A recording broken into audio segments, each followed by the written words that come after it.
Welcome, everyone. Thank you for joining us this evening. I'm Jessica Long with the Whitney Laboratory. I'm glad to be bringing you another Sip in Science this evening with one of our researchers here at the Whitney Laboratory. Before we get started, I'm just going to go over a little bit of housekeeping. If you haven't joined one of our webinars before or been on a webinar, Dr. Seaver, actually, we can't see you, so she can't see you, but you can see us. So the way that we would love to have you participate, if you have questions, unlike other Zooms, what you would want to do is go down in the right side of your screen and you'll see a Q&A with a comment box, and you can write in your question in there.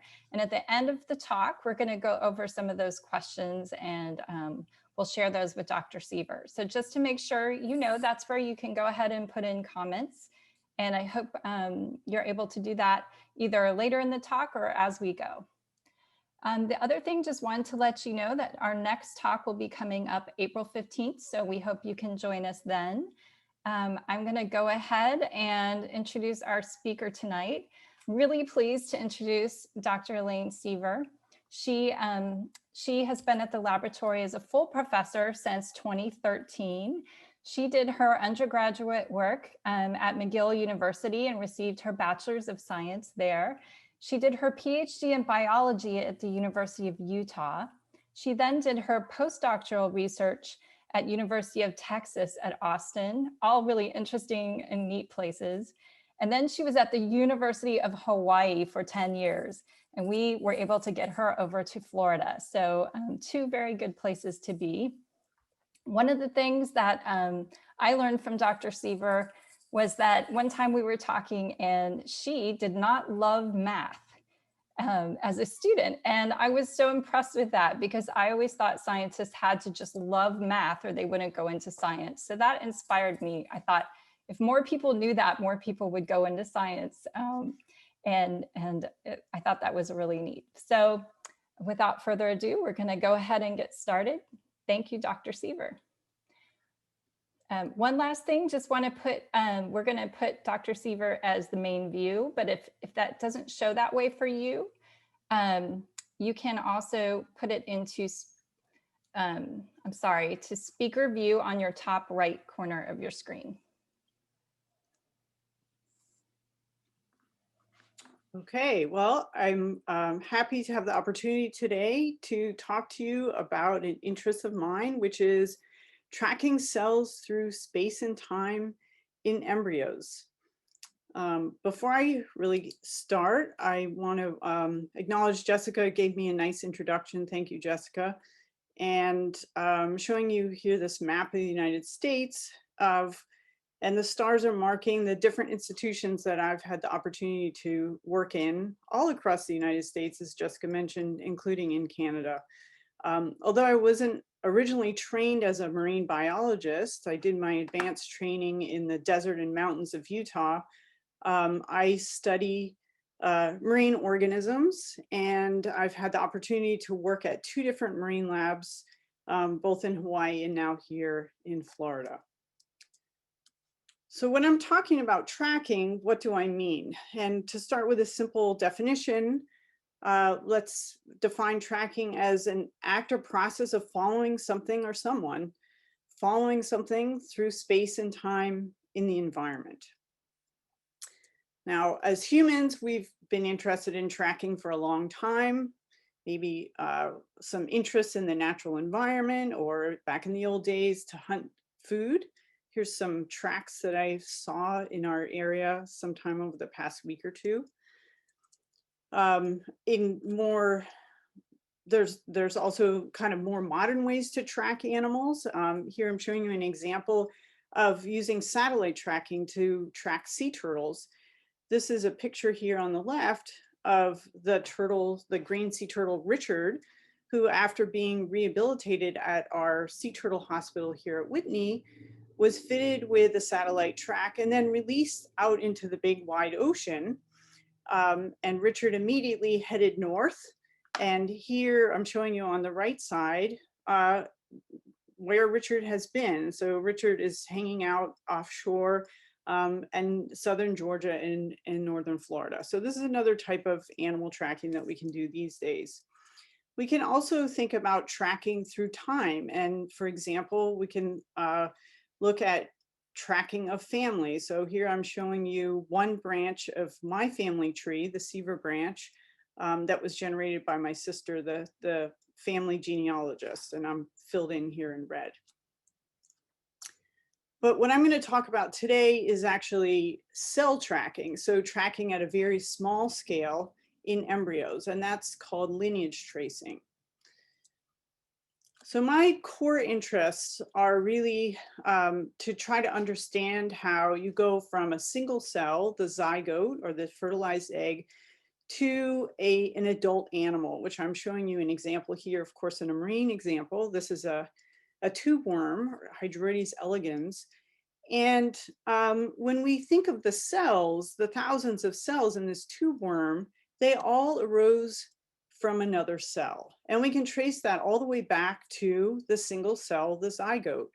And it's this process of embryogenesis, of going from one cell to a fully functional adult of a complex coordinated system that I'm particularly interested in. And that forms a core part of my research program. So when we think about lineage tracing in the context of the embryo, what we're trying to do is identify all descendants from a single cell. So we can think of this as a family tree of cells. If we just sort of put some numbers on this, we think about the number of cells in the human body, and I acknowledge this is actually very hard to do, and this is probably not fully accurate, but it gives us a scale that there are over 10 to the 13th cells in our body that all arose from a single cell, the fertilized egg. That's very mind-boggling. And of course, all of the cells have to end up in the right place and do the right job. So when we're thinking about lineage tracing, first what I want to do is tell you a little bit about the types of information that we can get from this kind of tracking. So one type of information that we can get is the number of daughter cells or progeny that any single precursor cell will give rise to. And I'm showing you two examples here, where at the top, there's one precursor cell that undergoes multiple rounds of cell division to give rise to 8 daughter cells. In contrast, this other precursor cell only divides once to produce 2 daughter cells. Now, in reality, the range of the numbers of different cells that any one precursor can give rise to is enormous, anything from just maybe 2 to thousands of cells. But this is one piece of information that we can get from this, this type of tracking. Another type of information that we can get is the types of cells that the daughters become. So for example, precursors might produce red blood cells, muscle cells, intestinal cells, brain cells, etc. And I show it here very simply, but many precursor cells, as I'm showing in the white large circles, often give rise to multiple different cell types, and we can also track that as well. And then a third type of information that we can get from lineage tracing is both the location and the migration of daughter cells. And this is particularly relevant when we look at late stage embryos, when there's already a lot of cells in the embryo. Not all cells reside in their final location from where they're born, and they often have to migrate through the embryo. So here I'm showing you some cells migrating through a zebrafish embryo, and you can see them extending these little feelers as they make their way through the embryo. Okay, so there's been a long-standing interest in lineage tracing and trying to determine the embryonic origin of particular tissues and cell types. And it goes back to the late 19th century. And in fact, one of the first lineage studies ever done was done by a guy named Charles Whitman in the late 1800s. And he performed this study at another marine lab. So this is Go Marine Labs. This is actually at the Marine Lab, the Woods Hole Biological Lab in Woods Hole, on Cape Cod in Massachusetts. And this study was performed on an annelid. This was done on a leech. I'm showing you a picture here on the right, on an embryo of the leech. And this sort of early lineage tracing was done by direct observation. And basically what Whitman did is he took early stage embryos, he put them on a microscope slide, and he just watched down the microscope and made drawings of what he saw. So I'm showing you some examples of that here. Now, one advantage of this simple direct observation method is that it's non-invasive. So you watch the embryo, as long as the fluid that your embryos are in doesn't dry up, your embryos will just develop normally. You're not manipulating anything. But it requires basically that the embryos are somewhat transparent so that you can see the cells. And you also have to have access to the material. And what I mean by that is that the embryos will actually develop on a slide outside of the animal. And of course, this wouldn't work in some animals, for example, in mammals, where the embryos are developing inside the adult mother. One limitation for this direct observation method is that it's hard to track cells at later stages. So now I want to direct your attention to this series of panels. These are drawings from Whitman's publication. And, you know, on the left, he's showing a 4-cell stage embryo. And then at the next stage, you know, those cells each divide and form 4 small cells that sit on top of the embryo and so forth. But if you look at the picture on the right, now we have a bunch of very small cells. It becomes very challenging to follow cells and know the lineage, the relationship between cells according to their birth. Now, this direct observation method is still used today. And although there is a sort of modern version of it, instead of a researcher just sitting there and drawing, we can attach some nice digital cameras to the microscope and perform time-lapse microscopy. And so that's actually a powerful way to look at transparent embryos. From these old studies, so this was Whitman did the first one. There was a lot of excitement around that time, the late 1800s, early 1900s, and people did a number of observational cell lineage studies in different animals.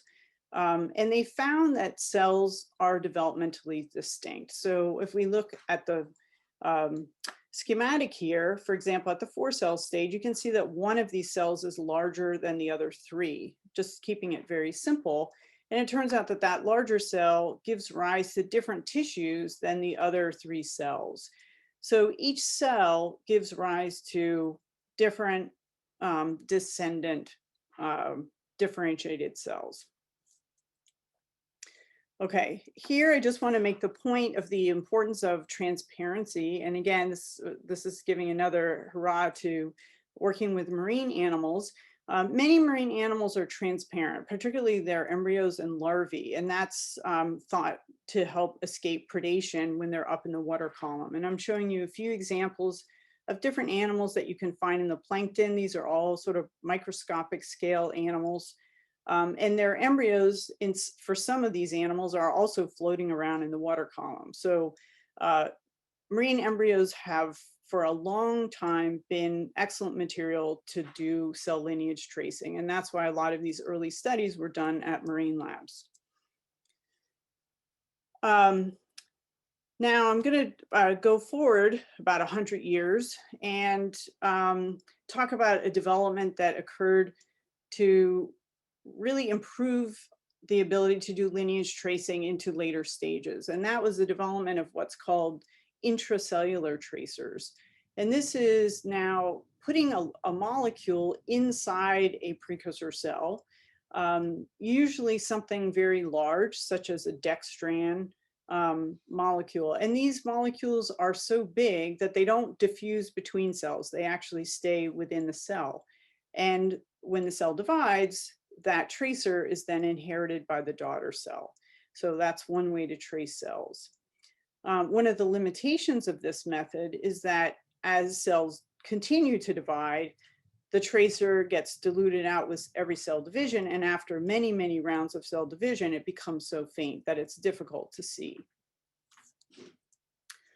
However, this is a method that is still is very powerful, and I'm going to spend a fair amount of the rest of my talk talking about lineage tracing using intracellular tracers, and give you a little more detail about how it works.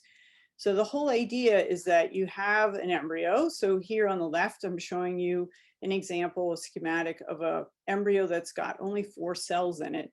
And what we do is we use a very fine glass needle filled with a fluorescent dye and inject that 1 cell. When the embryo then divides, so now we're going from the 4-cell stage to the 8-cell stage embryo, the daughter cells of the injected cell will inherit the tracer. In this case, it's a fluorescent dextran.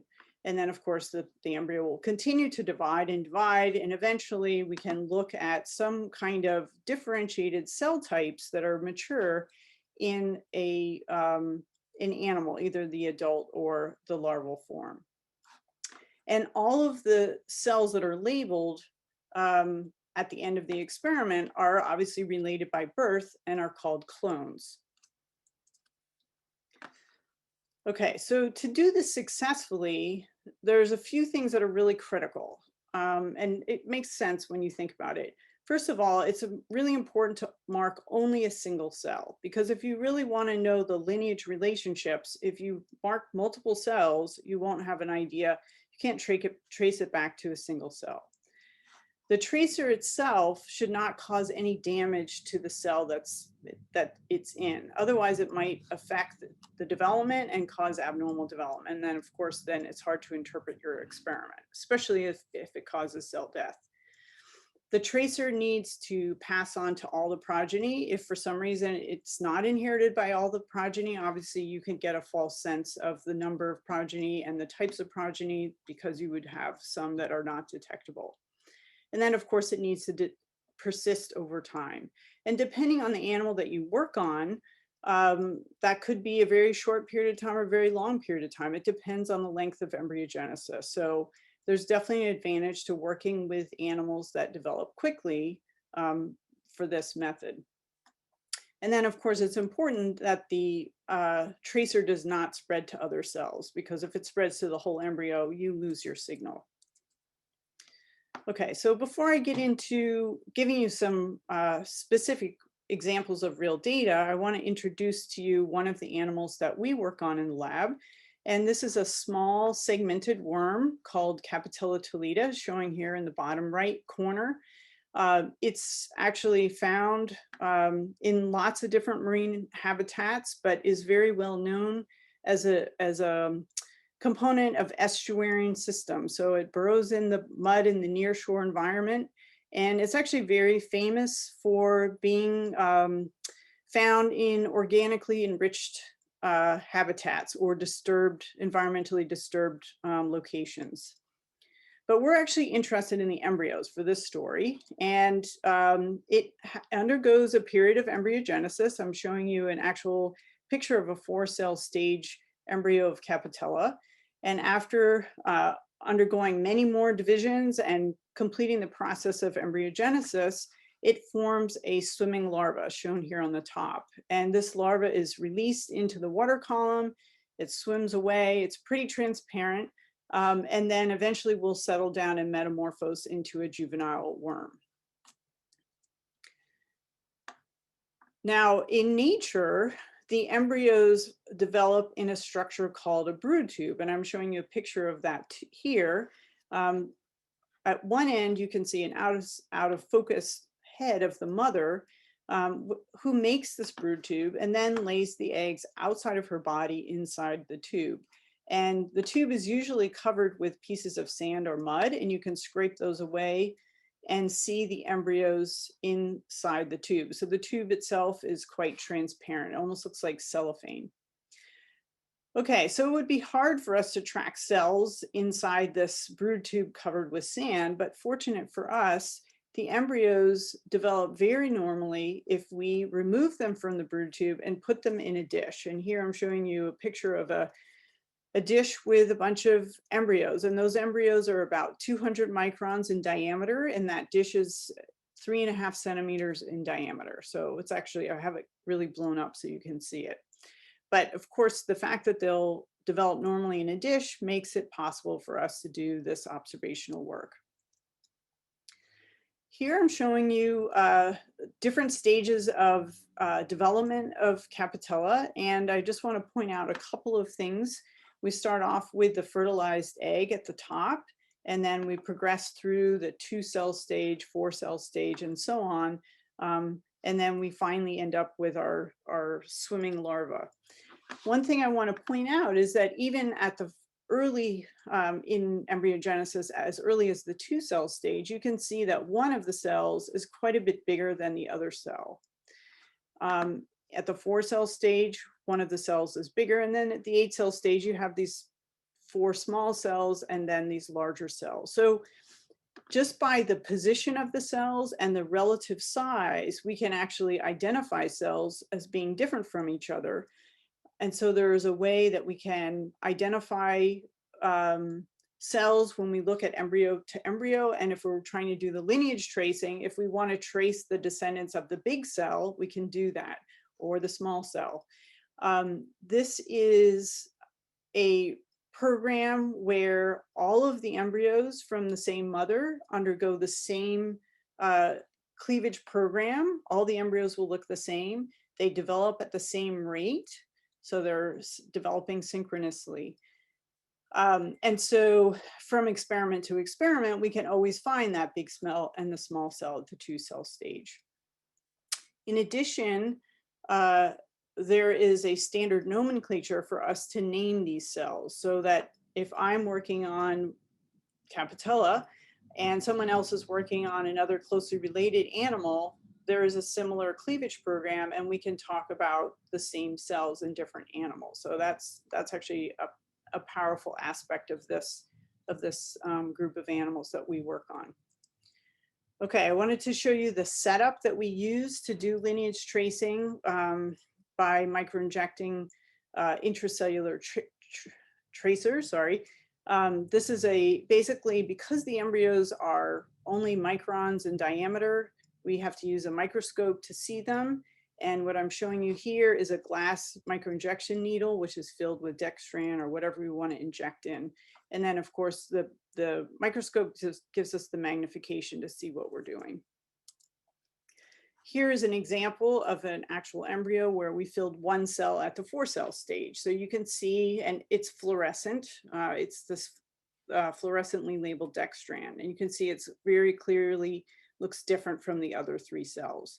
And what we can do then is just leave it in the dish and let it divide until it reaches a larval stage. So and I have a picture of that here. So this is actually a swimming larva that's live, and we were able to look at what differentiated cells arose from a particular injection. And that is shown here in sort of a pink color. So it's very powerful that we can look at our lineage tracing results in live animals at stages when the cells are already differentiated. So these animals have eyes here. You can see these little spikes that look like hairs. Those are cilia that the larvae use to swim and move around. There's a mouth opening and muscle, which you can't see in this picture, but there's a lot of tissues that are already well developed, and we can see where things arise from in the early embryo. Okay, so we actually were very interested, let me say one more thing, which is that all of the information I'm going to talk about now is to do lineage tracing from the early stage embryo to the larval stage. We're currently limited from doing lineage tracing all the way to the juvenile or the adult stages, although we're working on developing some technologies to trace things longer. But what happens is these, as I mentioned earlier, these lineage tracers become diluted out so that the signal is too weak to go much later than this stage.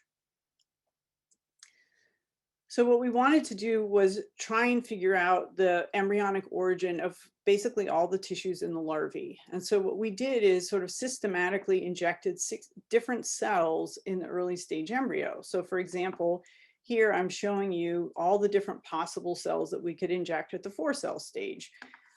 There's the big cell, and then we have the A, the B, the C, and this is following that standard nomenclature that I mentioned.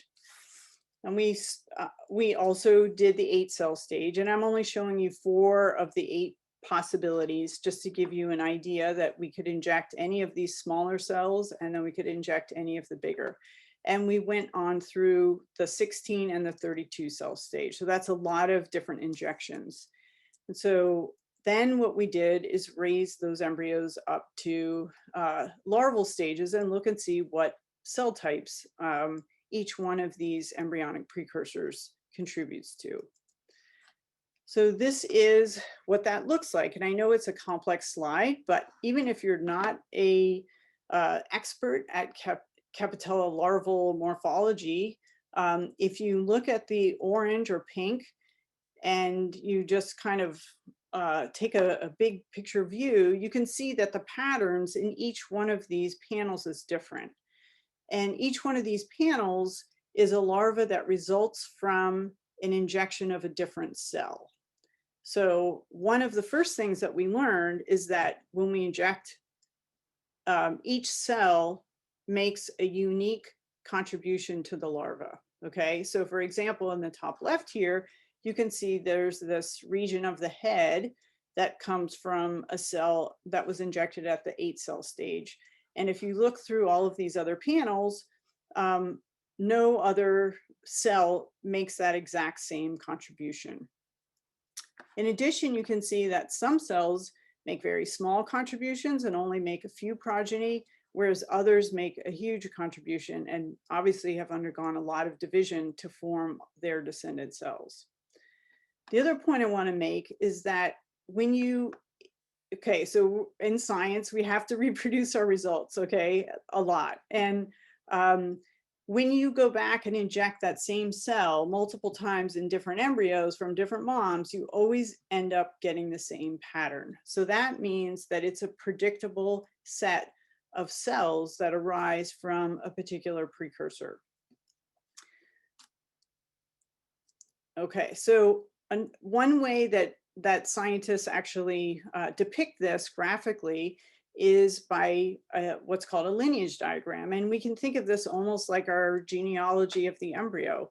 So that at the left part, we have this sort of branching diagram where initially we have the zygote, and then it divides into 2 cells, and then those 2 cells divide into 4 cells, and so on. And what we're depicting over time as the branches go to the right is division, sequential divisions, and the passing of time. And eventually you end up with differentiated cell types. So I have an arrow pointing here that we can track back to the zygote where the right eye in the larva comes from. And it seems to come from the C cell at the 4-cell stage, and then it comes from the 1C cell and so forth. And we can look through all these different cell types. And this is basically all of the cell types in the body. Another way that we can graphically show this is schematically, as I show here. But actually, the point I want to make with this slide is that we can determine basically the embryonic origin of all the cells in the head, for example, which is the case here. So it turns out that at the 8-cell stage, it's those 4 small cells that we saw that generate all of the head. And that includes the eyes, the epidermis, the brain, and the little ciliary bands on the anterior part of the body. Okay, now I want to give you another example, which is the embryonic origin of the nervous system. So this larva, I've mentioned the eyes. Here's a nice close-up here. You can see this orange pigment, which is the natural pigment of the eye. These larvae have a very simple eye, which is really only composed of 3 cells. And this pigment here is a single cell. Another component of the nervous system is the brain. So here I'm showing you a larva in a lateral view. This is the mouth here. Whoops. Okay, let me go see if I can go back. And the brain, we've colored, sort of falsely colored in pink. And then this animal has a centralized nervous system. It has a brain. And then there also is what is called a ventral nerve cord. So in vertebrates, the centralized part of the nervous system is in our back, right? Our spinal cord. But in invertebrates, it's along the belly side of the animal. And so it's on the ventral side or the ventral nerve cord. And I'm showing you a picture of that in the bottom here. And it's a very highly organized, complex structure. And what I'm showing you on the left, this is the anterior part of the animal. And then you can see basically a ladder-like organization of the ventral nerve cord of this larva. So where do all these three components come from in the early embryo? So now I want to explain a little more. These pictures are not live pictures. These are animals that we fixed, and we did some counter staining to help us get better cellular resolution. And I'm showing you on the left two pictures that are head-on view. So we're looking right on the top of the head of the larva. And these two domains here are the left and the right, basically lobes of the brain. And you can see the red is the lineage tracer that came from whatever embryonic cell it was injected. In this case, it was a cell called 1c. So these are injections in the embryo at the 8-cell stage. And that most of the brain lobe comes from just one cell. There's a little patch that's unlabeled there. And then the opposite brain lobe comes from a different cell called 1d. And then there's a small contribution to the brain from a third cell. So there are some small contributions from other cells, but the majority of the brain comes from just 2 cells. And then I guess I also want to mention that the blue dots here that's a stain that stains DNA, and it shows you the nuclei. So you get an idea of about how many cells are in the brain of this little critter.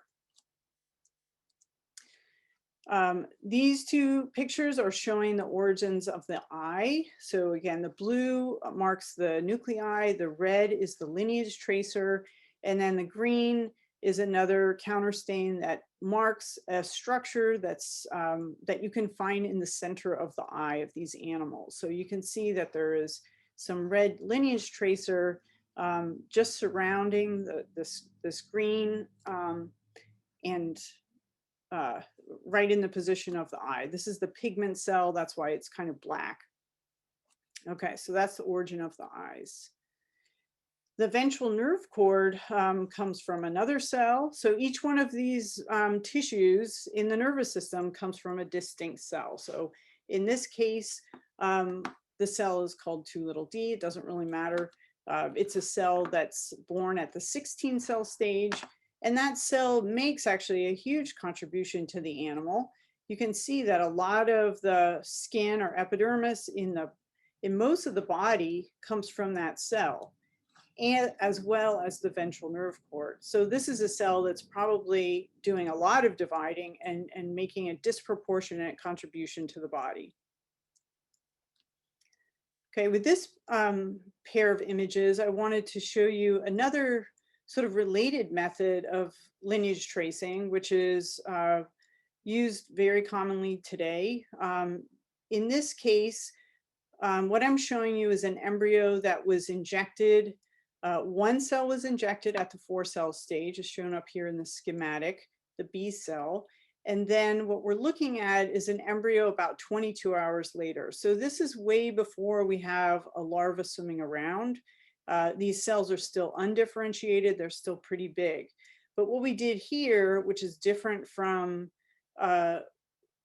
what we did in the previous experiments, is that we put in the needle 2 things instead of 1. We put the fluorescent dextran, which is red in this picture, but we also included a messenger RNA that codes for a fluorescent protein. And the protein actually was originally isolated from a jellyfish. So this is where, again, the marine animals making a contribution to some important tools in basic research.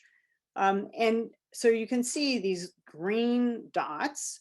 The protein, using some molecular tricks, this protein is just found in the nucleus of each cell. So the nice thing is each dot represents a nucleus. And so using this method, we can quite accurately determine the number of progeny of cells. And if we just use the dextran, it would be really hard to tell because it's a little hard to see the outlines of the cells and know how many are in there.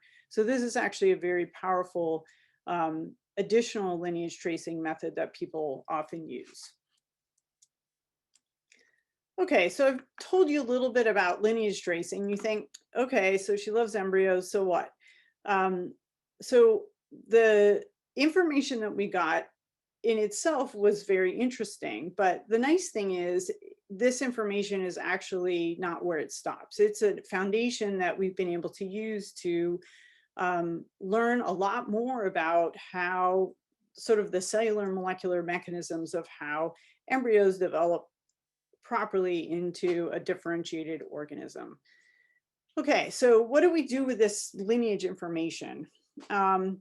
What I want to come back to is, the schematic of these two embryos where, let's say we'll look at this 8-cell stage embryo.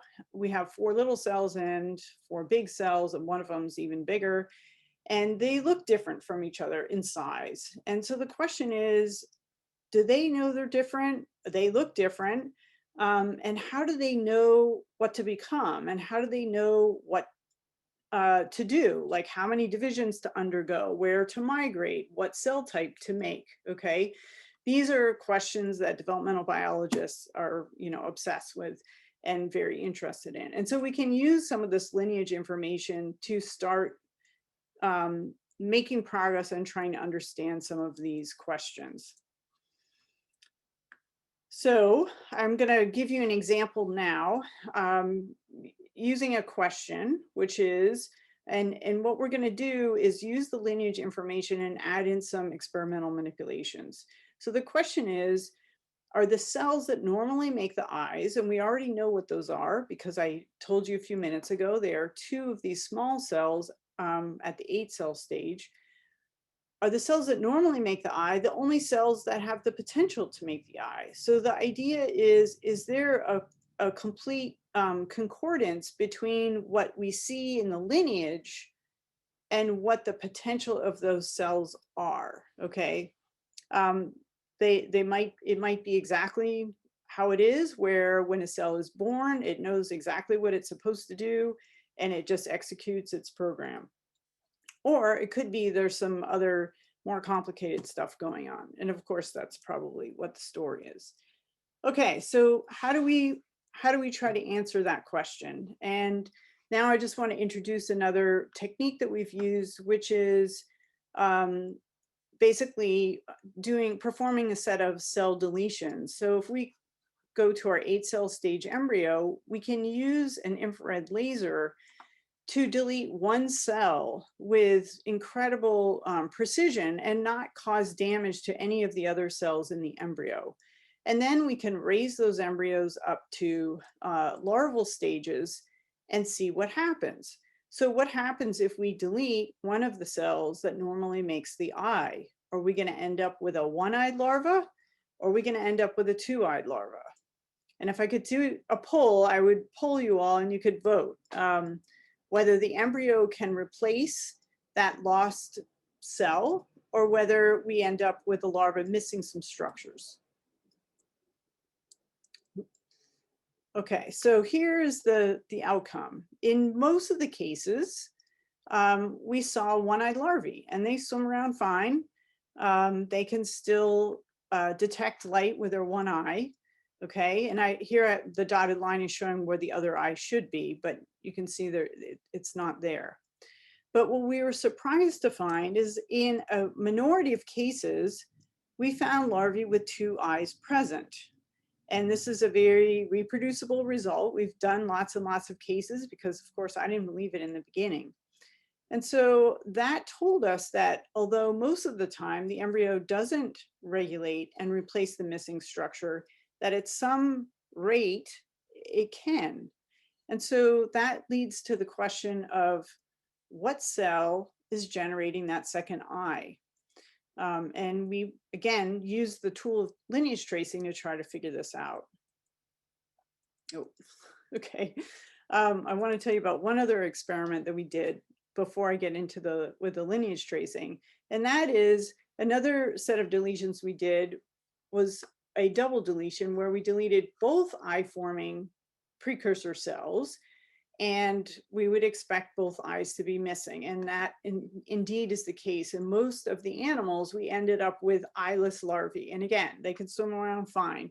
And they can even undergo metamorphosis without eyes and start feeding. So anyway, but in some cases, again, in a small proportion of cases, when we did this experiment, we had one eye present.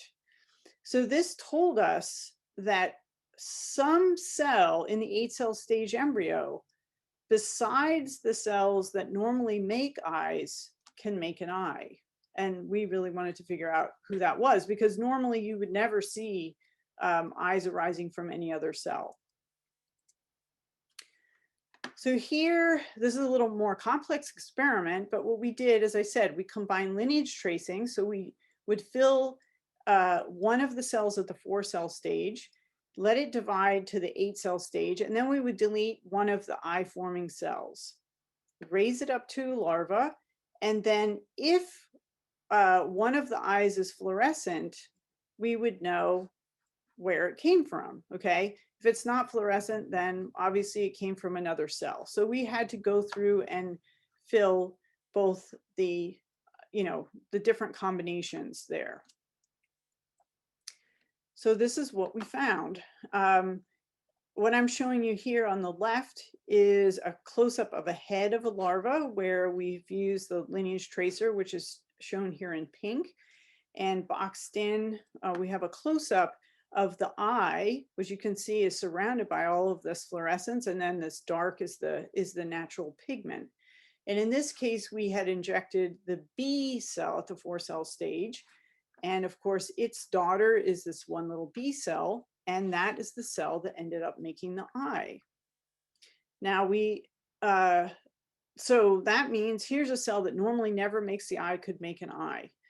We did a few more experiments, and we also, similar experiments, were able to show that the one little D cell can also make an eye, which again was a big surprise to us. So the idea here, the finding is that all 4 of these small cells in the 8-cell stage embryo have eye-forming potential, even though normally only 2 of them do it.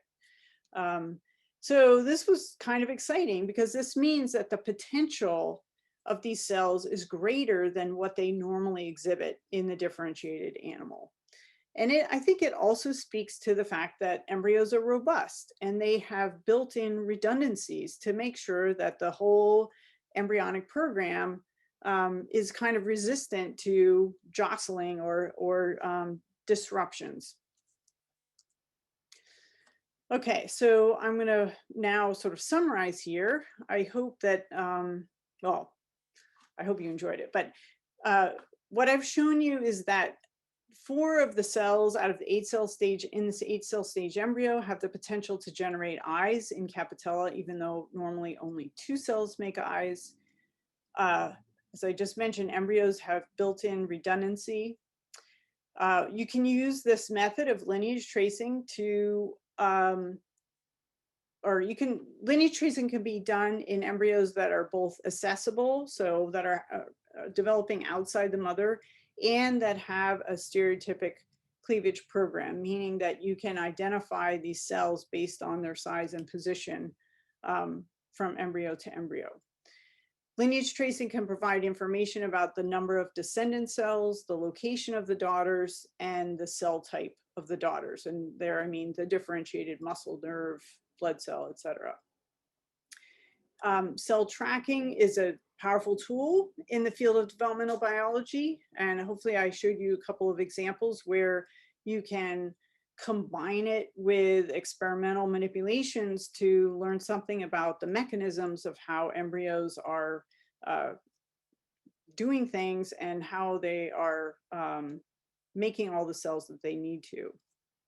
And I guess I want to just finish on going a little broader and mentioning that this sort of general idea of cell tracking is also an important tool in other fields. So for example, in medicine, in cancer cell biology, people use lineage tracing to try to track the cell type origin of a particular cancer.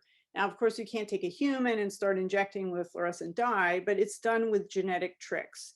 And so people can often figure out the origin of cancers. It's also used in understanding congenital diseases. And I want to give you one example here of something called Waardenburg syndrome, which was discovered in about like the mid-1900s.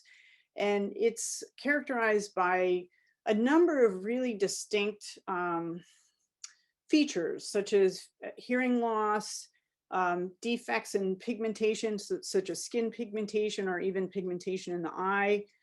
Sometimes there are alterations in morphology in the face, such as the spacing of the eyes is wider, along with a number of other things. So it's a complex syndrome.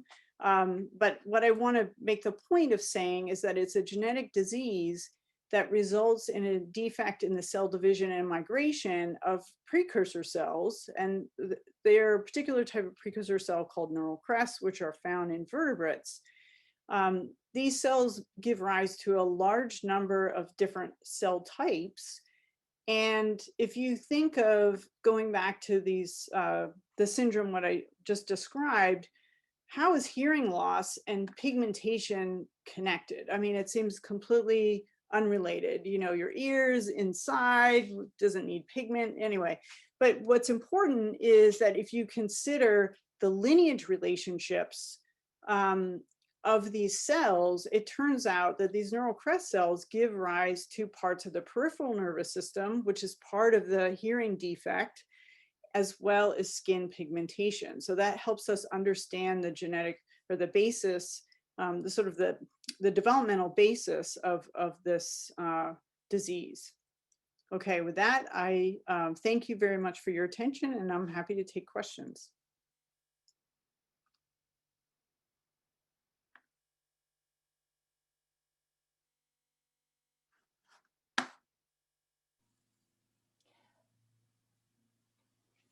Great, thank you, Dr. Seaver. We're going to put up a little, we might put up a poll question. It's coming up right now from her talk. If you want to take a little poll and let us know some of the interesting things that you gathered from her talk this evening. We do have a couple questions right now that we're going to go over. So give you a chance to put in your answers, but I'm going to go ahead and ask Dr. Seaver. So how long does it take the single cell of the Capitella to develop into a swimming larva? And this is from David, who's joining us. Okay, that's a great question. So to go from the fertilized egg to a swimming larva, it takes about 4 or 5 days. Oh, okay. At night, raising them about 19 degrees Celsius. Great. Another question that we have from Sybil wants to know, I'm curious about the potential for mutagenesis studies in Capitella, such as determining the specific genes or products that can lead to, for example, an eye-forming cell compensating for what a cell has been deleted, and what might happen if that backup cell is mutated. Okay, that's a big question. I think there's several questions in there, Sybil. Thank you for that. I guess, so you're asking both about the molecular basis of what's going on as well as the cellular basis. We have the ability to actually mutate various genes. So if we knew the genes that were important for this backup cell, we could go ahead and try to manipulate that and confirm it. Right now, we don't really know what sort of molecular signals are important for that backup cell suddenly realizing, oh, I need to make an eye now. So I think that's a very interesting question, and it's I think a fruitful avenue for future research. Great.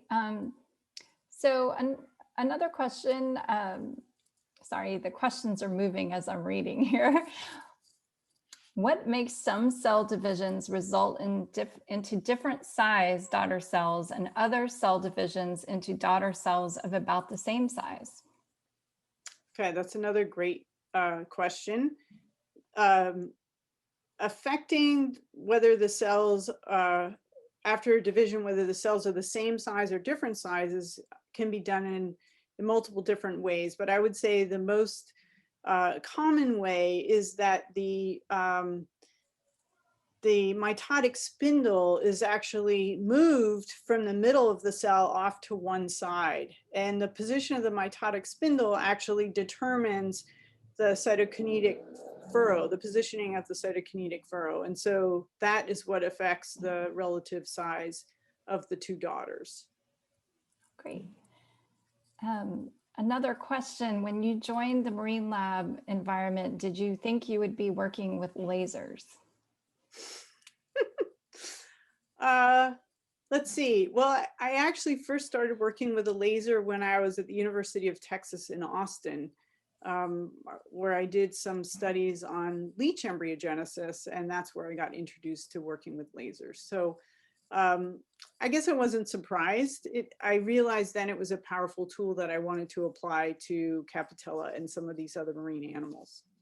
Great.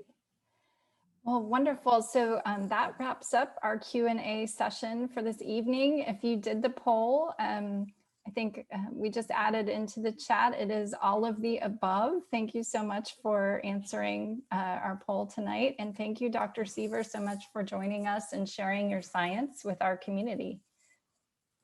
Thank you. Thank you. Hope you all have a great evening, and we'll see you next month.